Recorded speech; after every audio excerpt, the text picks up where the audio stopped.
Hello, and welcome to Season 8 of the Canadian Women's Foundation podcast, All Right, Now What? Gender equality and justice, where we live, work, learn, and play is the goal, and it makes life better for everyone. All Right, Now What? Remains a space where we ask, how do we move from awareness to action? But this season, we're also shifting the story.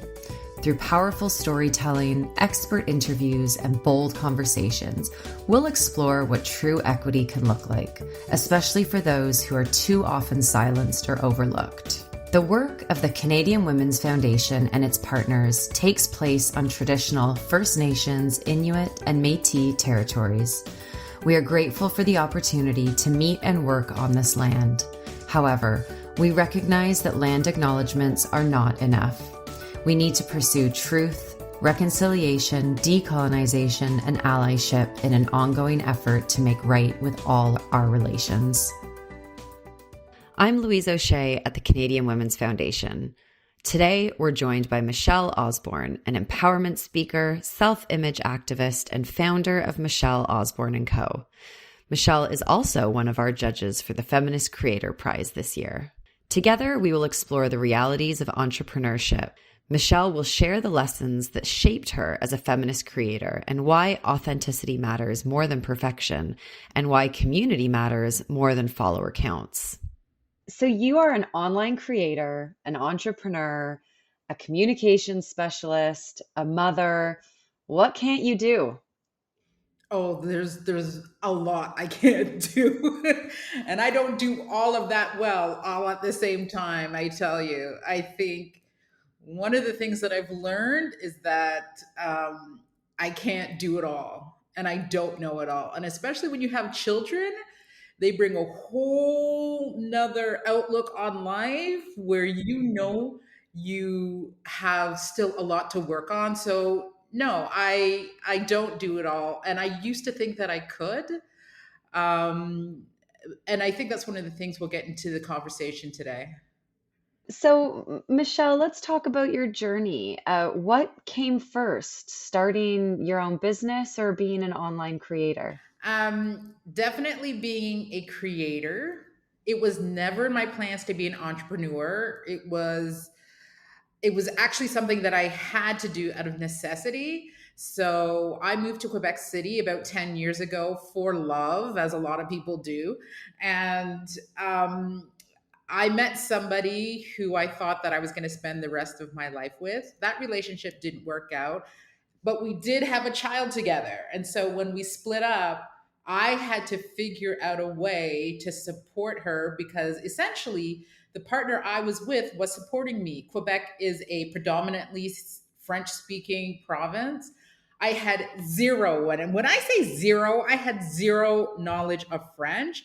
And so learning how to support myself in a place where I could not speak the language was essential. And my journey kind of started during the pandemic, as a lot of people's online journey started during the pandemic. When it first started, we were all online. We were all losing our minds. The George Floyd incident happened, and it came to a point where I was feeling like I had something to say, but I didn't know how to say it.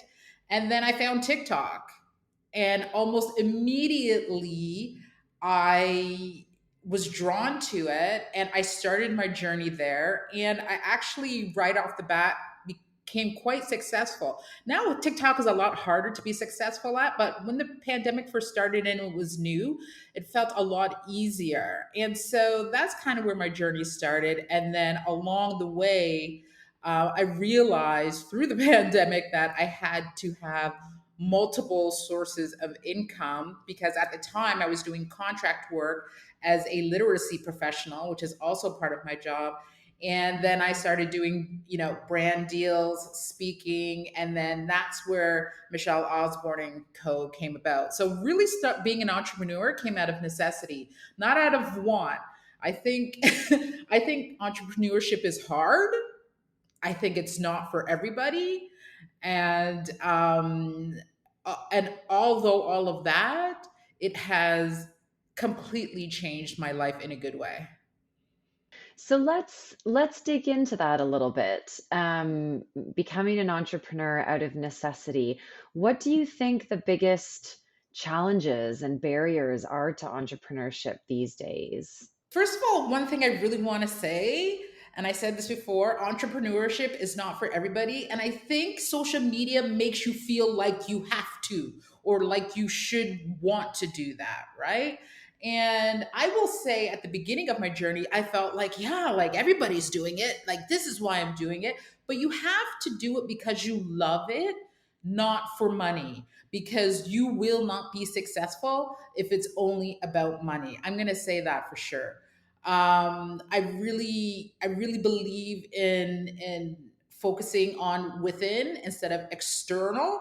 So that means, doing it because for a purpose, because you want to, not to get external validation and for someone to give you a pat on the back. So that's really important thing I want to tell people. Second thing is consistency. I don't think people realize how success is about consistency. It's not if you're the best at what you're doing. It's not if you're the best looking. The most successful people are consistent. And that is one thing I had to learn in this game to be able to keep going right now. And it's one of the reasons I think that a lot of people don't keep going. It's like when you go to the gym in New Year's, right? Everybody goes in January and they're excited and they're like, and they give it their all and they give it their all. And then after 2 or 3 months, they're like, I can't give it anymore. Entrepreneurship is a journey, okay? It is not a race. There is no finish line. And I really think that people think that it happens overnight. It doesn't. I am nowhere near where I want to be. And I've been only in this game for, I don't know, 5, 6 years, not even, maybe 3 years actually. And so I probably have a good maybe 10 plus more years to keep going at this. But I think consistency, people don't realize, is so important in this game. You need to love what you do. I think you need to diversify what you do. I used to think entrepreneurship meant, you do one thing and you need to be good at that one thing. In fact, I think it's even more important to have more than one thing, because if that one thing doesn't work out or if there's no money coming in it, you have these other revenue streams to pull from. And so I think those things are important. I also think it's really important that it's about the company you keep. People who are uplifting you, people who are cheering you on, because there's going to be a lot of people who think you're crazy. One of the other things is people think that, what are people going to think about me? You need to put the noise to the side about what other people think about you, or you'll never make it in this entrepreneurial game. Wondering what people think about me, waiting for their validation, hoping for their validation. If you keep thinking, oh my gosh, people are going to think I'm stupid, or whatever the case may be, if you cannot get past that, then this is going to be a hard game for you. And you are the true embodiment to me of showing up online authentically. And I can tell that when you talk about consistency, this is really important to you. What does it mean to be your true authentic self online as a creator? When I first started being an online creator, I was, now looking back, very performative. At that time, I didn't think I was performative. I didn't know anything else other than I'm on TikTok and I want to shake my booty and put on makeup. And sometimes I took hours putting on makeup and trying to think of all of these things. And now I realize that my best self and my best work is just talking about my everyday life and my experiences and sharing them with my community, because my goal has never been to be the greatest content creator and have the most amount of followers. In fact, I think it's the last thing on my mind. My goal has always been and always will be about creating a community of like-minded individuals who want to learn how to live their best life. And if you are not interested in my content, that's okay. If you join and you leave my community, that's okay, because we don't always like the same things all the time. But I think one of the things about being a content creator, And something I had to learn in the process is that not everybody's going to like you, and it's okay that people leave. Because I leave other people's pages all the time because I realize their content is no longer for me. And I think just being consistent and also reinventing yourself, knowing when it's time to move on or to pivot in what you're doing and what you're talking about. So now I think it's really important for me to show me authentically and the Freedom 50, well, I'm 51 now, at this stage in my life where I don't want to be performative anymore. I don't want to put on 2 hours worth of makeup and always dance in front of the screen. Although I love dancing, so I will keep doing that. But the thing I'm trying to say is that there's this freedom that comes with being 50 where it's okay that I show up with no makeup and, dark circles under my eyes. And my best work, I have to tell you, my best work is when I'm in the shower and I jump out of the shower and I just pick up my phone and start talking. Anytime I put hours into a video, nobody resonates with it. But when I just have something on my mind and I just gotta get it out and I have something to tell you, everybody wants to talk about it.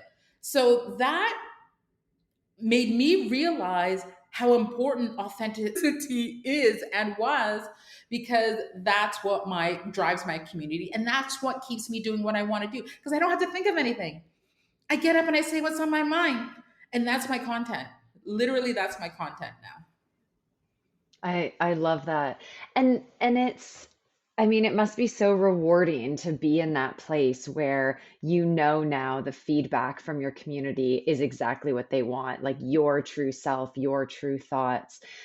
Tell me how you've talked about, the noise and the negativity on social media and in entrepreneurship, the kind of resistance you can face. How do you handle that? How do you as Michelle, manage that noise?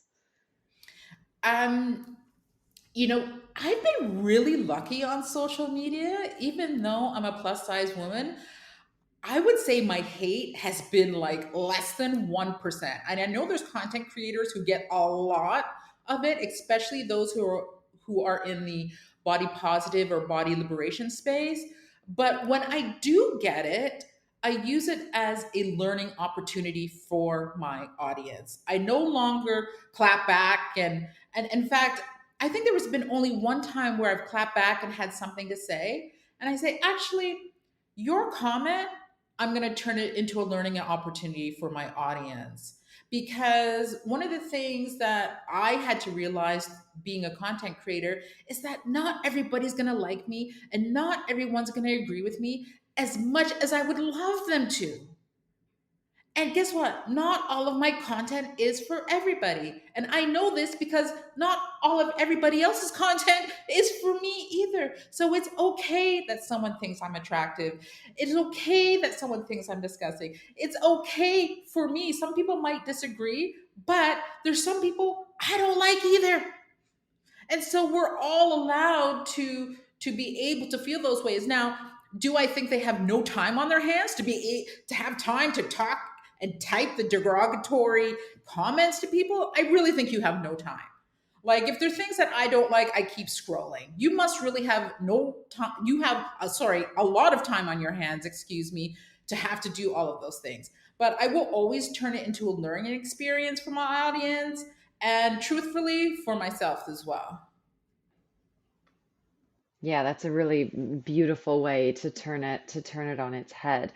So in talking about, key lessons and education and bringing things back to your community, what advice would you give to women who are building their own path in whatever industry that may be? What are those golden nuggets that you have to share? I would say, first and foremost, know that you don't have to do it all by yourself. Ask for help. I feel like we're in a world where, and we've built this, and I was part of it too, where be the strong woman, stand in your power. You can do it all. I can't do it all. And I don't want to do it all. And I need help. And as a Virgo, that was hard for me to admit. I was like, I can't. Like, somebody help me. Sometimes I need to go crawl on the couch and cry and be like, I have so much work to do. I just don't want to do it. Sometimes those things happen. So giving yourself grace. One of the things that, like I said before, knowing that this journey of entrepreneurship is it's a journey. It's not a destination. It's a marathon. It's not a sprint. So if you want it to happen overnight, it's not your game. It's not your game. As much as you want to be an overnight success, and I do understand that there are people who go viral almost instantly. I get that, but that's like less than 1%. The masses, we have to work. And part of working is being consistent. And I tell my clients this all the time who come to me and they're like, Michelle, no one's following me. I get one like, and this is happening. And I also say, but you post once a month. People forget about you so easily. Why? Because we have lives to live. And if you keep thinking that they're going to think about the story that you posted 3 weeks ago, when you barely remember what you had for breakfast, is untrue. And that's why I tell people consistency over everything. You don't have to be the best at everything. Another thing I wanted to let people know is there's room for everybody. Not everyone is going to do it exactly like you. And I think a lot of people don't start their journey because they're like, well, everybody's doing a podcast. I'm not going to start my podcast. Or everybody's, doing jewelry. I don't want to make jewelry. But not everybody does it like you. So you have to find your own way of doing stuff. And what I learned the hard way is stop trying to be somebody you're not. There's a lot of beauty influencers out there that are great. Don't follow necessarily what they do. Some of them who are really great, take your nuggets and be like, oh yeah, this is what I like about them, but create your own path because people aren't stupid. They can see when you're insincere. And that's something that I had to learn as I was building my platform. And if you look at my TikToks from day one to my TikToks now, it is like night and day. I spoke at a women's health literacy conference a few weeks ago, and one of the speakers stood up and said, Michelle, I cannot believe how much you have changed from the beginning of your journey to now, from the performative and all the makeup to now let's just have some real talk. Like, you're my girlfriend, and let's talk about it. And so authenticity in this game is so important, and I don't think people realize that. And know that it's okay also to have a full-time job if you can do it while you're doing this game. Don't think it has to be one or the other. You still got to pay your bills, girl. You still got to pay your bills. So if you take on other things so you can still do this other stuff that you love, do it until you get to a place where you don't have to do it anymore. Or maybe you don't. Maybe you like having a part-time job or full-time job and you like keeping this as a side gig. There is no one way to do entrepreneurship. Give yourself grace and go down your own path. Don't follow what other people are doing because you know what's right for you. I really love that, and also for women to ask for help, or anyone to ask for help when they need it. I think there is a real stigma around you just have to suck it up and do it all, and it doesn't have to be that way. And even as a friend or as a community member, as a colleague, when someone reaches out and asks for help, it's like, oh, they're showing me what they need, and that feels good as someone to be able to support someone else as well. So yeah, I really love that advice. Um, if if you could shift the story on one thing today, an assumption, stigma, bias, what would you highlight and why? What do you want to shift out of people's minds? I think I want to shift the fact that should be seen as strong now. We're independent women. We can do our own thing. We're feminists. We're supposed to want to do it ourselves or get rid of the man. And I'm not sure. um, how that helps us in our own journey in terms of feeling like it's okay to not be okay and to ask for help and not to want to be strong. And sometimes I want to be a delicate flower, you know. I am in such a leadership position all day, and I'm talking all day, and I'm motivating people all day, that when I take off my, speaker hat or entrepreneur hat, I want my partner to take over and be like, I don't want to be the strong one for the rest of the evening, actually. I just don't, because um, there's this, I think, idea that when you're this boss woman, that you want to be in charge all the time and lead all the time and take over all the time. And I think any woman in a position of leading will tell you that when we don't, when we take our leadership hat off, we want softness. And we don't always want to stand in our power, and we can't always stand in our power. And I think people who act like they're always confident and always have it together, I think they're lying. So shifting that and making sure that you make sure that rest and recovery is just as important as the hustle. I did a fascia stretch therapy session with a massage therapist friend of mine named Sarah, and she did the stretch session on me, and I came out crying, like bawling my eyes out, not because it hurt, but because I had spent so many years hustling with work, hustling in the gym, hustling with my diet. We're not exhausted. And she was an athlete for many years. And one of the reasons why she got into massage therapy and recovery was because she said to me, when you're a professional athlete, and she works on professional athletes all the time, rest and recovery is just as important or more important than the training and the hustle. And I want people to understand that. I want people to understand that now. We put so much into working out and the hustle, and making sure we're eating right and our vitamins and being strong and building our business. No wonder we're all going crazy, because we don't take a moment to rest and recover. So I want people to understand that that is just as important as the hustle. And I think we live in a world, especially with social media, where nobody wants to talk about rest and recovery because you're lazy if you talk about rest and recovery. We should be talking about the hustle. And you can't do one without the other. You just can't, and be a healthy person, healthy, happy person. You just can't.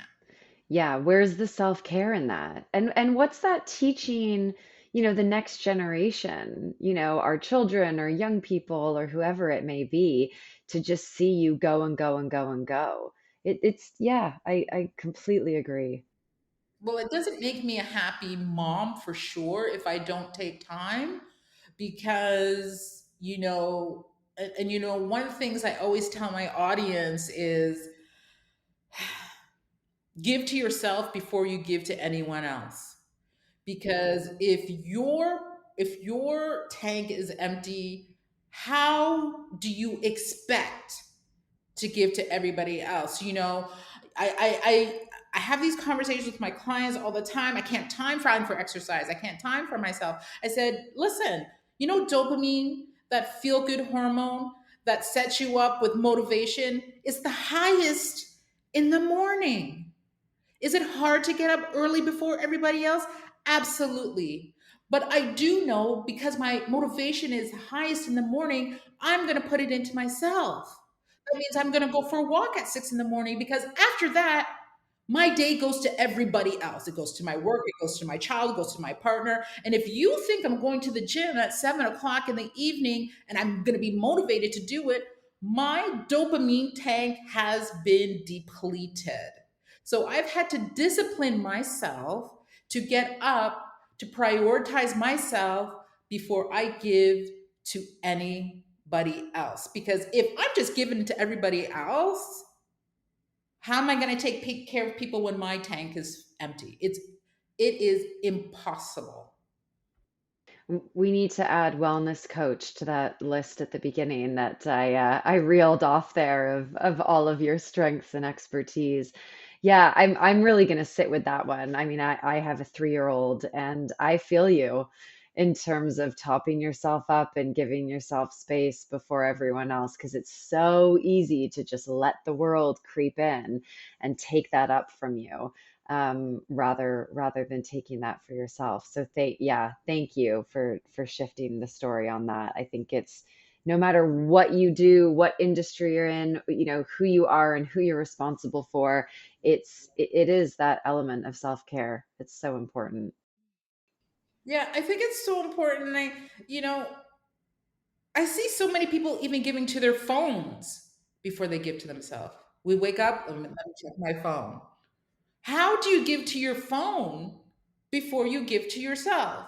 So I don't check my phone first thing in the morning. I get up, I put on my workout gear, I go for my walk, I come back, get my family ready, then I pick up my phone.